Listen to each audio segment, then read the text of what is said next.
Bismillahirrahmanirrahim. Assalamualaikum warahmatullahi wabarakatuh.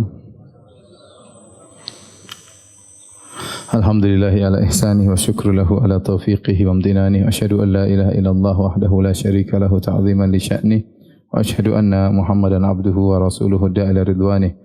Allahumma salli alaihi wa ala alihi wa ashabihi wa ikhwanih. Hadirin dan hadirat dirahmati Allah Subhanahu wa taala, pada kesempatan kali ini kita akan bahas salah satu perkara yang disunahkan tatkala terjadi pernikahan, yaitu melakukan atau membuat acara walimah, ya. Walimah diambil dari bahasa dari walam yang artinya ijtima, yaitu berkumpulnya mempelai laki dengan mempelai wanita. Adapun walimah sendiri artinya adalah makanan yang dihidangkan tatkala acara pesta pernikahan, ya. Dan walimah hikmahnya adalah untuk dibuat i'lan atau pengumuman telah terjadi pernikahan antara si fulan dengan si fulanah, untuk membedakan dengan yang namanya perzinahan yang biasanya dilakukan secara sembunyi-sembunyi, ya. Dilakukan secara sembunyi-sembunyi, ya. Ya, meskipun kita tahu zaman sekarang terkadang ya orang zina sudah tidak malu-malu, ya. Terkadang pernikahan sejenis aja orang tidak malu-malu. Bahkan sebagian negara seperti di Amsterdam ada parade homo, ya. Ini sudah di luar daripada fitrah manusia. Tapi asalnya walimah di antara hikmahnya adalah diumumkan pengumuman sehingga orang tahu si fulan telah menikah dengan si fulanah, untuk membedakan dengan sifah, dengan zina yang biasanya dilakukan secara sembunyi-sembunyi. Adapun sunnahnya walimah, jadi selain hikmahnya, selain untuk pengumuman, juga untuk mengundang makan bagi orang-orang supaya ikut bergembira. Kemudian juga untuk menyenangkan hati sang wanita, dia merasa dihormati dengan adanya walimah tersebut. Ini antara hikmah-hikmah walimah. Adapun dalil tentang sunnahnya walimah, yaitu sabda Nabi sallallahu alaihi wasallam kepada Abdurrahman bin Auf radhiyallahu ta'ala anhu waktu dia menikah, maka Nabi sallallahu alaihi wasallam melihat dia bajunya ada warna kuning-kuning, ya. Itu adalah bentuk parfumnya seorang wanita. Kok ada parfum wanita di baju Abdurrahman? Maka ditanya, apa itu kok warna kuning-kuning? Kata Abdurrahman, saya baru menikah. Maka Nabi sallallahu alaihi wasallam mengatakan, aulim walau bisyah. Bikinlah walimah meskipun hanya seekor kambing. Dan ternyata walimah kalau memang tidak memiliki kemudahan harta, tidak harus dengan seekor kambing, ya. Dalam hadis kata Anas bin Malik radhiyallahu taala anhu, ma aulama an-nabiy sallallahu alaihi wasallam ala syai'in min nisa'ihi ma aulama ala Zainab aulama bisyah. Tidaklah Nabi sallallahu alaihi wasallam membuat walimah terhadap istri-istrinya sebagaimana waktu Nabi membuat walimah terhadap Zainab. Untuk Zainab Nabi membuat walimah dengan seekor kambing. Adapun istri-istri yang lain walimahnya tidak sampai seekor kambing, bahkan terkadang hanya hais, yaitu korma dicampur dengan tepung, ya. Sebagaimana dalam hadis Anas radhiyallahu anhu yang lain, anna Rasulullah sallallahu alaihi wasallam a'taqa Safiyah wa tazawwajaha. Nabi sallallahu alaihi wasallam memerdekakan Safiyah, kemudian Nabi menikahi Safiyah, yaitu Safiyah bintu Huyai, ya, dari Yahudi Nadhiriyah, ya. Wa ja'ala itqaha sadaqaha, dan Nabi menjadikan memerdekakan Safiyah sebagai maharnya. Wa aulama 'alaiha bihais, dan Nabi hanya membuat walimah terhadap Safiyah dengan hais. Hais itu adalah korma yang dicampur dengan dakik, dengan tepung, dicampur dengan samin, ya, menjadi seperti makanan, ya, bukan kambing, ya. Nabi hanya walimah dengan kambing tatkala menikahi Zainab. Ini menunjukkan ketika Nabi menikah, Nabi tidak memiliki harta yang begitu banyak. Tetapi Nabi menganjurkan untuk dengan kambing, sebagaimana perkataan Nabi kepada Abdurrahman bin Auf, aulim walau bisyah. Bikinlah walimah meskipun dengan seekor kambing. Taib. Sebelum kita membahas lebih lanjut, kita akan membahas tentang macam-macam walimah. Macam-macam walimah, ya. Yang pertama, ya, disebut dengan walimatul urs.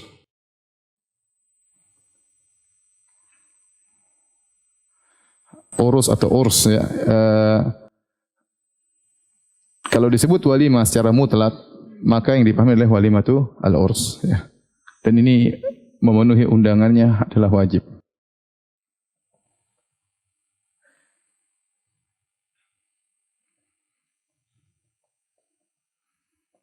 Adapun yang lainnya disebut dengan walimah, ya walimah karena sebab seperti ini macam-macam, ada namanya walimah karena khitan, ya. Walimah khitan dalam istilah buku-buku fikih disebut al-i'zar, ya. Ada namanya walimah karena menempati rumah.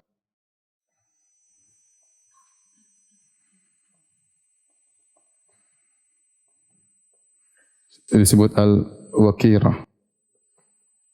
Al-wakirah dari wakar, itu tempat tinggal. Kemudian namanya walimah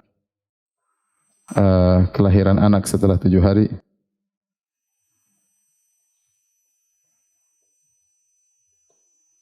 Apa namanya? Hah? Akikah. Al-akikah. Namanya walimah setelah pulang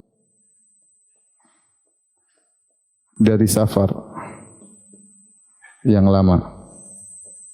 Yang sudah lama, misalnya sebulan, 2 bulan baru pulang. Ada walimah khusus namanya an-nuqai'ah. Nuqai'ah, ya. Dari nuqai' itu artinya debu, ya. Orang baru pulang dari jauh. Ya, ini contoh, ya, beberapa istilah-istilah walimah, ya, yang disebut dalam buku-buku fikih. Dan ada juga, ya, walimah atau di sini. Walimah, ya, tanpa sebab tertentu, namanya al-ma'dubah.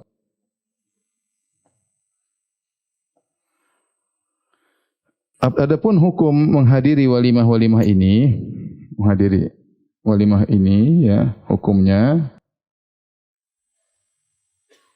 apa? Ada khilaf. Sebagian mengatakan wajib juga. Sebagian mengatakan sunnah. Wallahu a'lam bishawab, yang lebih tepat hukumnya sunnah, ya, hukumnya sunnah. Adapun yang wajib cuma walimatul urs. Ini pun ada khilaf juga, ya. Khilaf.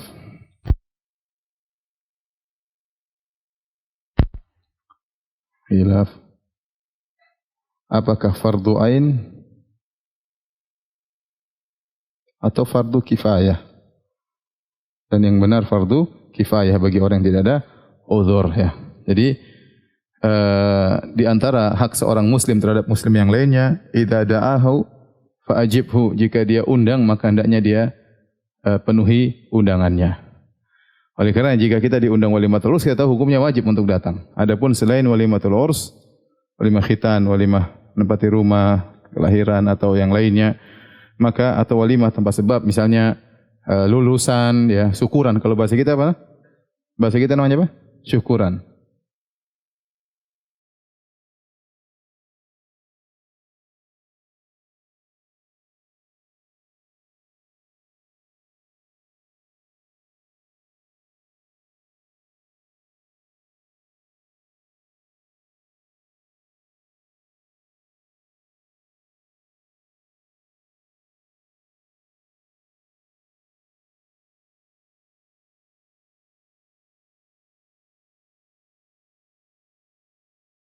Sebab dia ingin makan aja. Apa hukumnya kita memenuhi undangan tersebut? Wajib atau sunnah? Sunnah, tidak wajib. Itu apa? Lauknya apa?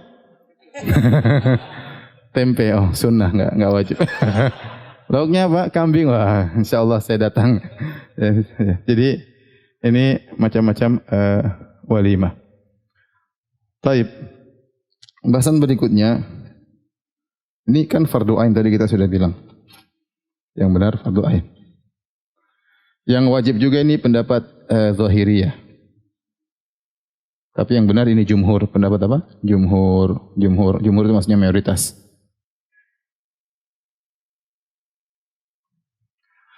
Baik, kapan fardu ain? Kapan wajib? Itu kapan wajib menghadiri walimah, ya? Maka syarat wajib Syarat syarat wajib untuk menghadiri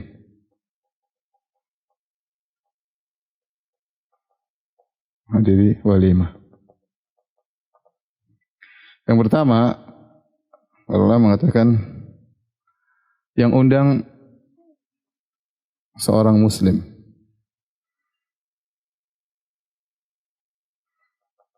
Adapun jika yang mengundang walimah adalah orang kafir, maka tidak wajib. Misalnya orang kafir bikin walimatul urs. Kita hadir boleh-boleh saja ya. Boleh-boleh saja. Seperti tetangga misalnya, kawan kantor, dia bikin acara walimah untuk putrinya menikah ya. Tapi tidak wajib ya. Ya. Karena yang wajib hanya muslim ya. Hanya muslim. Adapun selain muslim maka tidak wajib. Kemudian yang kedua, yang undang orang yang haram untuk dihajar. Untuk dihajar, diboikot. Adapun yang undang misalnya pelaku maksiat yang sedang kita boikot dia agar dia sadar, ya, dan itu boleh. Jadi namanya hajar. Itu boleh dilakukan kepada dua orang, kepada pelaku maksiat dan pada pelaku bid'ah jika memang ada maslahatnya. Dalilnya adalah Nabi SAW ketika perang Tabuk, ternyata Nabi berangkat, para sahabat berangkat, ada 3 sahabat yang tidak ikut berangkat, di antaranya Ka'ab bin Malik, Hilal bin Umayyah, dan sahabat yang ketiga, mereka tidak ikut berangkat tanpa udzur syar'i. Waktu Nabi pulang dari perang Tabuk, maka orang-orang munafik yang tidak ikut perang, mereka bilang kami ada udzur, Nabi maafkan. Adapun 3 orang ini, mereka ngaku kami tidak ada udzur ya Rasulullah. Akhirnya Nabi menyuruh para sahabat untuk memboikot mereka. Ya, puluhan hari, entah 40 hari, 50 hari, saya enggak lupa. Intinya diboikot sampai akhirnya mereka bertobat. Akhirnya mereka saking ke masjid tidak ada yang salami. Kalau mereka salami tidak dibalas ya. Sampai akhirnya mereka tidak kuat, mereka sholat di rumah karena enggak kuat kalau ke masjid dicuekin sama yang lainnya. Sampai Allah turunkan firman-Nya menerima taubat mereka. Wa 'ala thalathatil ladzina khulifu hatta idza dhaqat 'alaihimul ardu bima rahubat. Dan kepada 3 orang yang mereka ditunda taubatnya dan akhirnya Allah turunkan taubatnya. Itu dalil tentang bolehnya memboikot pelaku maksiat karena mereka bermaksiat tidak ikut perang. Dikiaskan kepada hal ini terhadap pelaku bid'ah. Demikian juga pelaku bid'ah boleh kita boikot kalau memang itu mendatangkan kemaslahatan. Dengan kita boikot dia, apalagi di zaman salaf dahulu mereka praktek hajar mubtadi'. Pelaku bid'ah tidak disalami, pelaku bid'ah tidak diajak berbicara, dijauhi ya. Itu zaman dahulu. Kalau zaman sekarang kita enggak bisa terapkan hal tersebut ya. Kita enggak bisa terapkan hal tersebut karena di sebagian daerah pelaku bid'ah lebih banyak daripada yang di atas sunnah ya, di atas sunnah. Tapi intinya kalau ternyata orang tersebut sedang kita boikot ya secara syar'i, kemudian dia undang kita, tidak wajib datang, tidak wajib datang. Atau contoh nyata misalnya kita memboikot pelaku bid'ah yang top, misalnya orang Syiah misalnya yang ngundang. Kita tahu saya enggak mau ketemu dengan dia, itu hak kita, boleh. Kita mau ketemu dia, kita takut terpengaruh. Saya enggak mau ketemu dia. Saya tidak mau senyum-senyum sama dia. Boleh, ya. Kalau yang undang misalnya orang Syiah, kita enggak datang. Boleh-boleh saja. Ya. Jadi yang undang harus yang haram untuk dihajar. Adapun yang boleh dihajar maka tidak wajib untuk hadir atau sedang kita hajar tidak wajib untuk kita hadir walimah. Kemudian yang ketiga harus ta'yin. Ta'yin itu maksudnya apa? Tertentu, si fulan gitu ya. Ta'yin itu bahasa apa ya? Ya ini jelas ya. Jelas tujuan tertuju undangannya,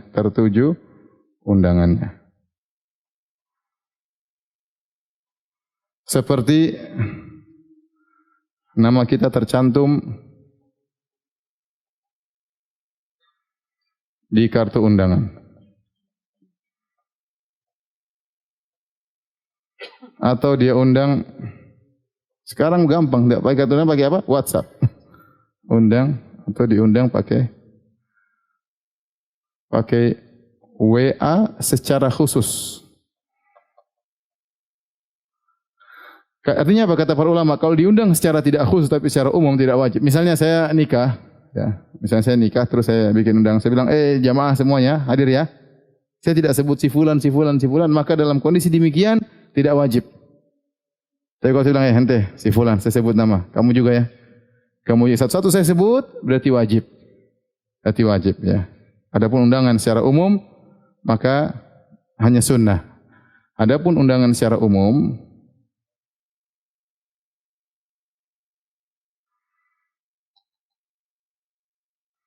maka tidak wajib. Tetapi apa? Tetapi sunnah. Kemudian syarat berikutnya, hari pertama undangan tersebut.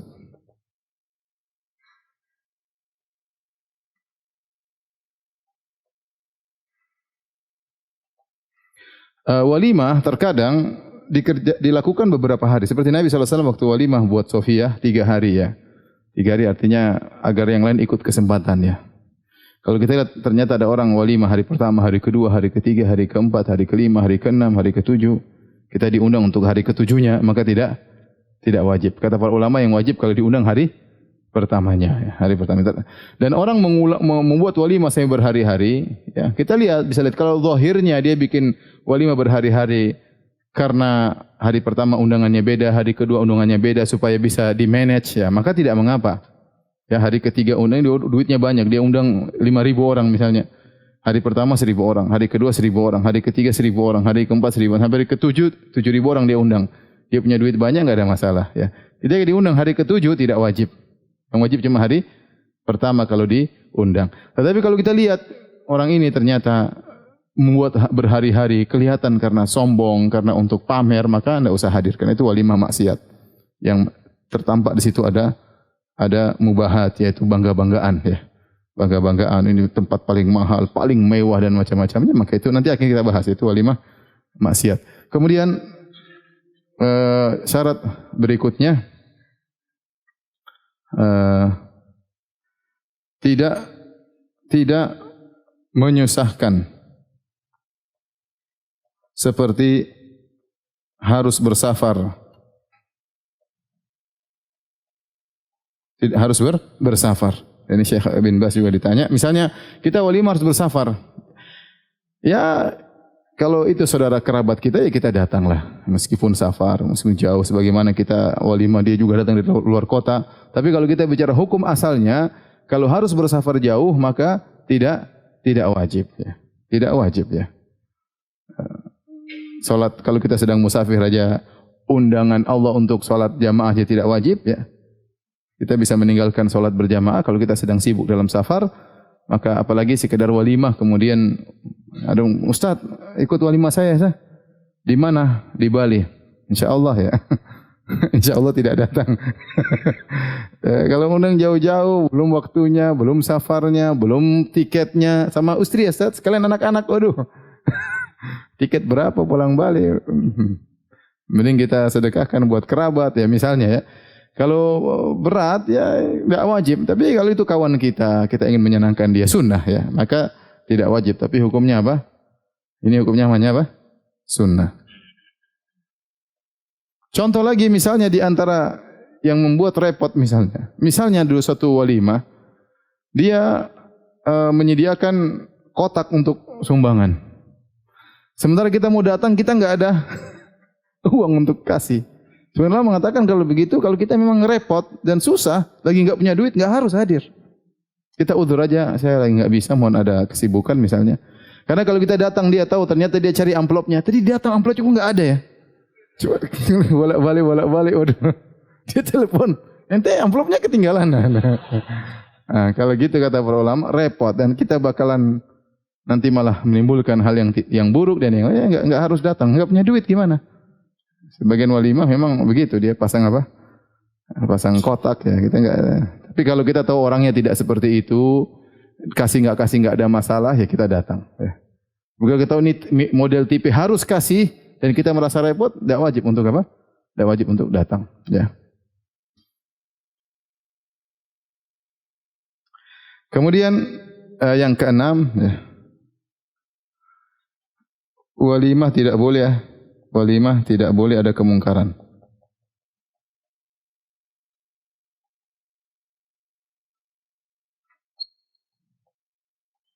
kecuali dia ingin mengingkari.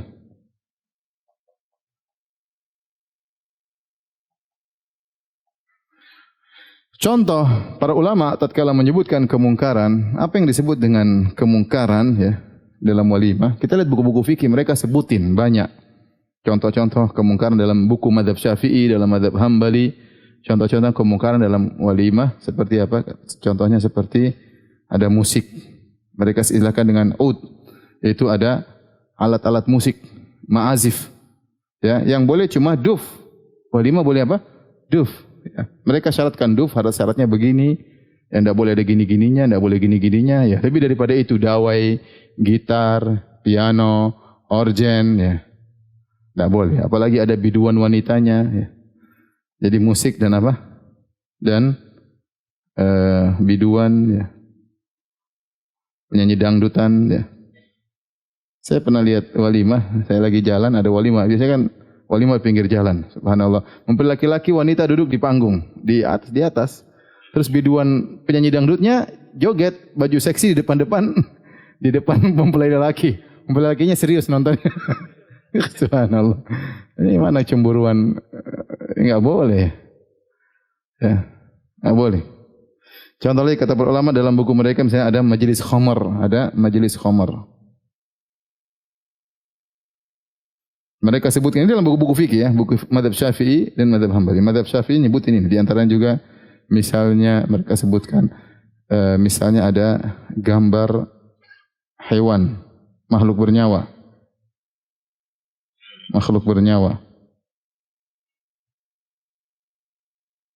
Misalnya di tempat pelaminannya ada kuda, di belakangnya ada gambar pangeran atau apa, enggak boleh kata mereka. Bayangkan, ketat. Enggak usah hadir katanya. Itu berarti apa? Kemungkaran. Contohnya lagi ya. Misalnya yang disebut dalam buku fikih, misalnya kursinya kainnya menggunakan sutra.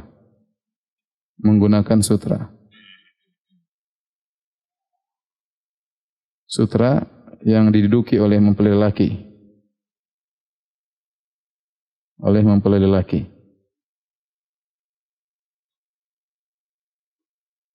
Enggak boleh. Lelaki tidak boleh pakai apa? Sutra. Kalau tahu kursinya dari sutra, enggak usah datang. Itu kemungkaran. Contohnya lagi, mereka menyebut kemungkaran yang ada yang mereka sebutkan, di antaranya kursi kain majelis khamar, gambar. Misalnya mereka mengatakan ada pelaku bid'ah di situ yang harus diingkari. Contoh ya. Inilah tapi kira-kira yang disebut dalam buku-buku fikih ya. Yang sering kita dapati musik ya. Kemudian apa? Gambar terkadang. Oh, misalnya disebutkan mereka juga dinding yang dikasih kain. Ini disebutkan dalam mazhab Syafi'i. Dilapisi kain. Sampai sahabat ada yang tegur, sahabat menegur sahabat yang lain. Ada sebagian bikin walimah, kemudian dindingnya dikasih kain, maka dia tegur. Dia bilang, sejak kapan ini dikasih kain? Emang ini Ka'bah dikasih kain? Dia enggak mau hadir. Jadi enggak usah kita menghias misalnya dinding dikasih apa? Kain. Kadang-kadang kan gitu namanya orang-orang ya. Ini sebenarnya dalam buku fikih dikasih kain, kasih hiasan ya. Mubazir ngapain dinding dikasih apa? Kain. Jadi maksud saya sebenarnya walimah itu boleh, tapi kalau sudah mubazir ya, seperti hal yang tidak perlu seperti ini, ada bangga-banggaan, ada kesombongan, maka tidak boleh ya. Kemudian contoh juga misalnya yang diundang hanya lelaki, yang diundang hanya orang kaya.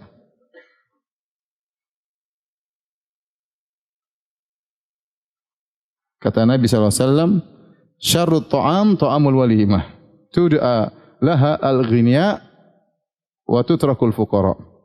Atau kama qala Nabi SAW. Kata Nabi SAW, seburuk-buruk walimah, seburuk-buruk makanan adalah makanan walimah yang diundang hanya orang kaya, orang miskin enggak. Karena ini nampak bahwasanya walimah tersebut untuk bangga-banggaan dan Allah tidak suka dengan kesombongan, tidak suka dengan bangga-banggaan. Orang-orang miskin lebih butuh makanan daripada orang kaya. Orang kaya diundang ya dia cuma makan, alah dia mungkin di rumah lebih enak daripada makan walimah. Orang miskin yang jarang makan enak, itu yang kita undang harusnya. Oleh karenanya, Kalau ada kita lihat walimah khusus orang kaya, maka ini maksiat. Tidak boleh kita hadir ya. Contoh lagi disebut, ini semua dalam buku fikih ya. Ini belum kita bicara maksiat sekarang. Ini semua dalam buku fikih. Ini mazhab Syafi'i, mazhab Hambali, mereka sebutin. Yang disebutkan juga, ya inilah kira-kira ya. Nanti kalau saya ingat saya sebutkan lagi ya. Yang diundang hanya orang kaya. Baik. Bagaimana solusi ya? Kalau ada walimah seperti ini, walimah seperti ini. Apakah kita boleh hadir ya? Jawabannya boleh dalam rangka jika ingin apa? Mengingkari. Kalau tidak bisa mengingkari maka tidak boleh hadir. Sebagian ulama berpendapat kecuali kemaksiatan tersebut pas kita hadir sedang tidak ada, entah belum mulai entah sudah selesai. Entah belum mulai entah sudah selesai. Contohnya dangdutannya cuma sampai maghrib. Kita datang pada Isya. Jangan pas-pasan sama biduan wanitanya. Assalamualaikum. Tunggu dia pulang dulu baru kita datang. Atau dangdutannya pada Isya, ya kita datang sebelum itu. Ya, sebenarnya membolehkan ya. Karena asal walimah hukumnya syar'i. Asal undangan hukumnya apa? Syar'i. Namun jika kemudian maksiatnya diakhirkan, maka kita datang sebelum maksiat tersebut. Atau kita datang setelah maksiatnya buyar. Ini pendapat ulama mengatakan boleh ya. Taib. Ini kira-kira syarat ya walimah. Demikian juga misalnya taib, kita sudah selesai ya. Saya mau bahas selanjutnya. Kalau sudah tolong difoto terus hapus.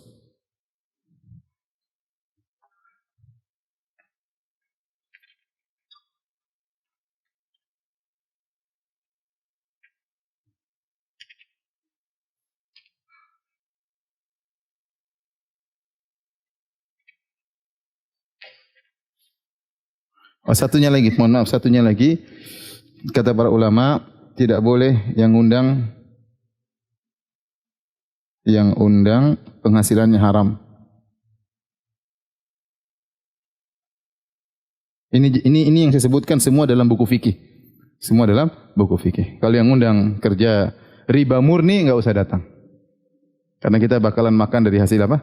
Riba. Tapi kalau bercampur penghasilannya maka ini makruh kata para ulama. Semakin banyak haramnya, nisbahnya, persentasinya lebih tinggi maka semakin makruh. Kalau murni maka enggak usah datang. Baik. Berikutnya, kapan acara walimah dilakukan? Kalau hadis-hadis datang, Nabi SAW mengadakan walimah setelah dukhul. Dukhul itu setelah menggauli istri. Oleh kerana ada khilaf, apakah walimah li ajil akad atau li ajil dukhul? Walimah itu karena akad nikah atau karena setelah menggauli wanita? Tapi intinya ini perkara kembali kepada urf ya. Tapi kalau kita bicara hadis, Nabi SAW mengadakan walimah setelah apa? Beliau menggauli istrinya. Baru kemudian makan walimah setelah itu ya. Kalau kita Indonesia rata-rata setelah akad baru kemudian apa? Walimah. Sama seperti di Arab Saudi sampai sekarang, walimah biasanya setelah dukhul. Mereka akad kemudian mungkin agak lama lagi baru kemudian mengadakan apa? Walimah. Ya karena kita hemat waktu, hemat energi ya. Kemudian hemat duit ya. Maka kita biasanya akad nikah, kemudian belum dukhul kita sudah bikin acara apa? Walimah ya. Mau dukhul kapan terserah, 2 hari lagi, 3 hari lagi. Yang penting akad nikah langsung bikin apa? Walimah. Ini boleh-boleh saja. Tapi hendaknya walimah setelah akad. Hendaknya walimah setelah akad. Adapun setelah dukhul itu lebih baik. Sebelum dukhul juga tidak mengapa. Baik. Terakhir kita bahas tentang hukum orang yang puasa diundang walimah. Hukum orang puasa yang diundang walimah. Sebelumnya sebagian ulama tadi juga mengatakan karena khusus undang orang-orang kaya itu tidak boleh. Terkadang misalnya bisa dibuat, sebagian ulama berpendapat boleh-boleh saja kita mengkhususkan misalnya hari pertama untuk orang-orang tertentu yang kita kenal, mungkin pejabat-pejabat ya. Mungkin hari kedua baru kemudian kita khususkan tetangga-tetangga kita. Boleh-boleh saja seperti itu. Tapi intinya orang miskin jangan ditinggal. Orang miskin jangan ditinggal. Yang lebih baik adalah digabung. Itu lebih baik. makanan untuk semua ya, sehingga disitulah kita senang sebagaimana orang kaya bisa makan, orang miskin juga bisa makan. Tapi hukum orang puasa yang undang walimah ada dua, dilihat jika puasa wajib, jika puasa sunnah. Perhatikan yang jadi meskipun puasa tetap wajib datang. Tetap wajib datang. Namun apakah wajib makan? Ya, ini masalah kedua. Ini yang kita bahas ya. Wajib makan, apakah wajib makan? Wajib datang? Iya, datang. Mau puasa enggak puasa? Datang. Tapi apakah wajib makan? Kalau malam ya enggak ada masalah kan? Enggak puasa. Tapi kalau siang, jika puasanya wajib seperti qadha bulan Ramadan, apa lagi? Puasa wajib apa? Puasa kafarah. Sumpah enggak dipenuhi, bayar apa? Kafarah atau pelanggaran-pelanggaran, atau puasa nazar. Nazar. Ini puasa-puasa wajib. Maka wajib lanjutkan puasa. Hendaknya kasih kabar kepada orang yang kita datang, kemudian kasih tahu saya sedang puasa, jadi saya tidak bisa batalkan, agar dia senang dan kita mendoakan. Kata Nabi kalau sedang puasa, falyusolli. Doakan, wajib lanjutkan puasa, doakan tuan rumah. Mengkabari tuan rumah. Agar dia tenang. Adapun jika puasanya puasa sunnah, maka dua kondisi ya. Jika tidak makan memberatkan tuan rumah,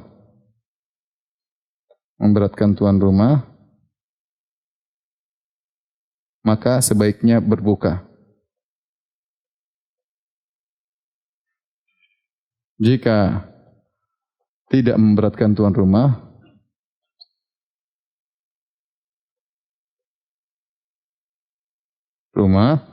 maka tidak harus berbuka. Jadi Nabi SAW pernah diundang, kemudian ada sahabat diundang, dia puasa. Kemudian kelihatan orang yang undang itu tidak enak. Kata Nabi, saudaramu telah berusaha payah, maka berbukalah. Maka kalau kita diundang, terus dia merasa kecewa, dia sudah masak setengah mati, ternyata kita enggak makan, ya udah kita buka aja. Kita buka aja. Tapi kalau kita enggak makan, kata dia alhamdulillah enggak apa-apa. Biar yang lain aja yang makan, ya udah enggak usah buka ya. Pernah ada seorang cerita, Ustaz, saya pernah datang seorang ustaz, kemudian teman undang makan mewah di restoran enak. Akhirnya saya datang, saya sedang puasa. Saya bilang, Ustaz, sebenarnya saya puasa Ustaz, tapi untuk menyenangkan Ustaz saya ingin berbuka. Ustaz, enggak usah, ente puasa aja. Padahal kambing macam-macam. Waduh. Saya pikir Ustaz bilang, oh iya silakan. Kata Ustaznya, ya udah kenapa ente puasa aja, lanjutin aja puasa Ustaznya. ya udah apa-apa. Ustaznya enggak ada masalah. Ya sudah, kalau Ustaznya enggak ada masalah, mending lanjutin apa? Puasa. Taib. Jadi ingat, walimah adalah ibadah, maka jangan sampai dirubah menjadi kemungkaran. Ya. Ingin berkah, maka jangan diisi dengan apa? Kemungkaran. Dan bukan tempatnya untuk bangga-banggaan sombong-sombongan ya. Pamer-pamer walimah di tempat ini dengan biaya sekian-sekian. Ya, kalau Allah Maha tahu kita untuk bangga-banggaan sombong-sombongan ya. Atau untuk syukuran. Kalau untuk syukuran, alhamdulillah itu ibadah. Tapi kalau untuk sombong-sombongan, maka itu hukumnya haram. Allah alam bisawab. Taib, silakan kalau ada yang bertanya. Ya.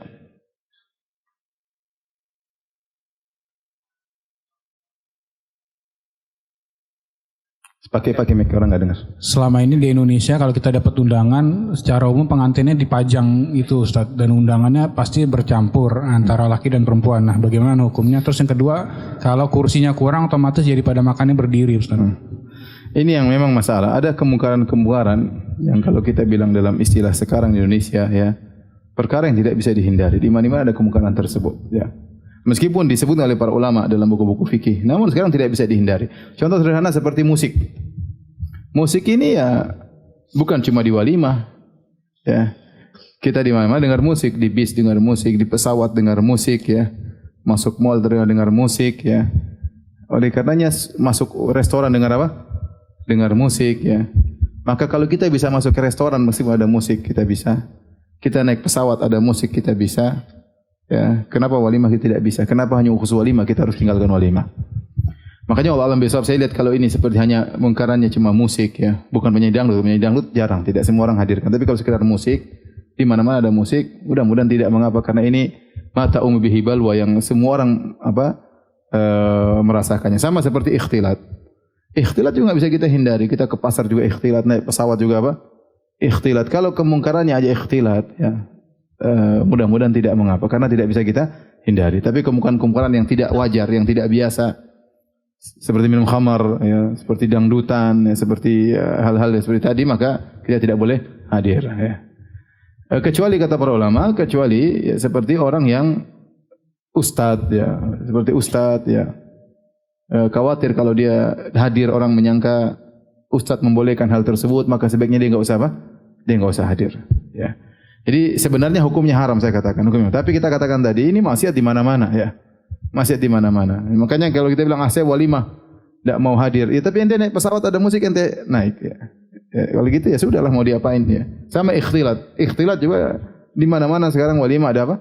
Ikhtilat. Enggak campur laki-laki perempuan. Tidak bisa kita hindari. Tapi ya sudahlah kita di Indonesia. Beda kalau kasusnya di Saudi. Saudi ada begitu enggak karena hukum asal orang-orang tidak begitu. Hukum di mana restoran enggak begitu, di bis enggak begitu, di pesawat enggak begitu ya. Di mana-mana enggak begitu ya.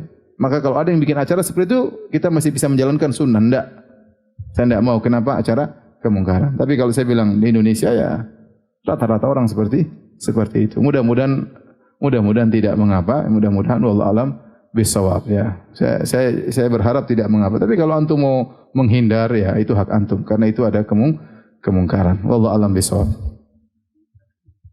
Ada yang bertanya lagi?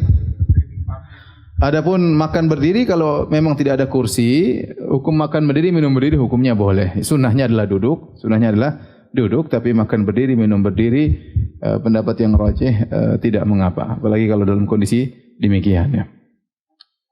Tapi ada yang bertanya lagi? Ya, Simik.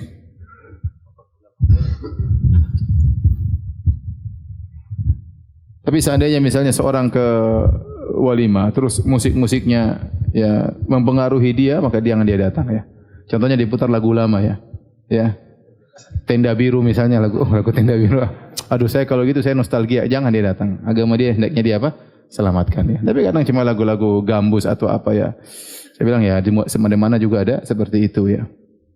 Tapi kita segera datang kemudian doakan cabut, enggak usah lama-lama. Wallahu alam bisawab. Ada lagi bertanya? Assalamualaikum Ustaz. Waalaikumsalam warahmatullahi wabarakatuh. Untuk hukum yang menempatkan kotak gitu Ustaz ketika walimahan. Sebenarnya walimah itu lebih cenderung kepada perkara tradisi. Kalau tradisinya seperti itu, saling tolong menolong ya, enggak ada masalah ya. Karena Nabi SAW dalam hadis Nabi SAW bikin walimah, maka sebagian sahabat datangkan makanan. Nabi rupanya tidak cukup. Maka sahabat datangkan ini, Nabi suruh buka, akhirnya dibantu oleh para sahabat kemudian bikin apa? Walimah. Jadi walimahnya Nabi dibantu oleh teman-teman para sahabat. Sebenarnya kan uang itu adalah uang mungkin untuk mengurangi beban apa? Walimah ya. Jadi tradisi ini wallahu alam saya tidak memandang suatu yang haram ya. Tradisi ini boleh-boleh saja, tetapi yang tidak boleh tadi kalau dilihat wah ini kok enggak datang enggak, itu yang jadi masalah.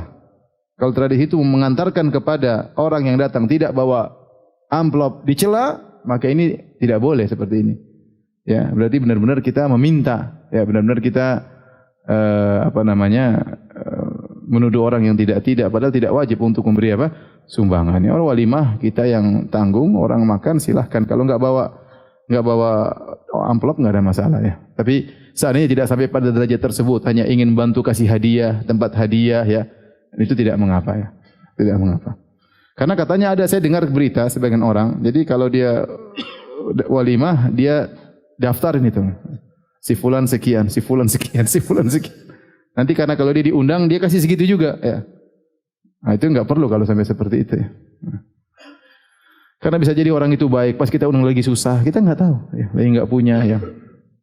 Tapi kalau terbuka yang mau kasih hadiah kita siapkan tempatnya. Karena enggak enak kita kasih di depan orang juga terkadang dia apa? Dia malu ya. Terbuka aja kasih depan, yang mau kasih hadiah silakan ya, enggak ada masalah. Baik, ada lagi yang bertanya terakhir? Ya. Waalaikumsalam warahmatullahi wabarakatuh. Silakan.